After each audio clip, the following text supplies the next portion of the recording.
વરસાદી સિઝનને લઈ ઓલપાડ મામલતદાર કચેરી ખાતે ડિઝાસ્ટર કંટ્રોલ રૂમની શરૂઆત કરવામાં આવી છે।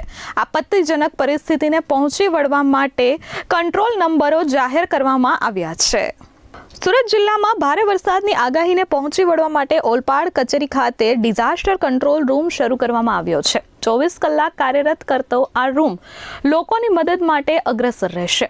ઓલપાડ તાલુકા માટે 0261222444 નંબર જાહેર કરવામાં આવ્યો છે। મામલતદાર કચેરી ખાતે આ કંટ્રોલ રૂમ શરૂ થયો છે, જ્યાં ડિઝાસ્ટર અધિકારી નાયબ કલેક્ટર પાર્થ તલસાડિયા, HD ચોપડા, મામલતદાર MR વસાવા, મહેસૂલ અધિકારીઓની ડિઝાસ્ટર અધિકારીઓ તરીકે નિમણૂક થઈ છે। તમામ પ્રકારની સૂચના મદદ કંટ્રોલ રૂમ થકી લોકો સુધી પહોંચાડવામાં આવશે। ઓલપાડ તાલુકાના ગામો સૌથી વધુ કીમ નદીથી પ્રભાવિત થાય છે। કીમ નદીમાં પૂર આવે ત્યારે અનેક ગામડાઓને પાણી અસર કરે છે, ત્યારે ઓલપાડ ખાતે NDRFની ટીમ પણ તૈનાત કરવામાં આવી છે। ઓલપાડ તાલુકા વહીવટી પણ તમામ પ્રકારની પરિસ્થિતિને પહોંચી વળવા સજ્જ છે। નિર્મલ પટેલ, S24 ન્યૂઝ, ઓલપાડ।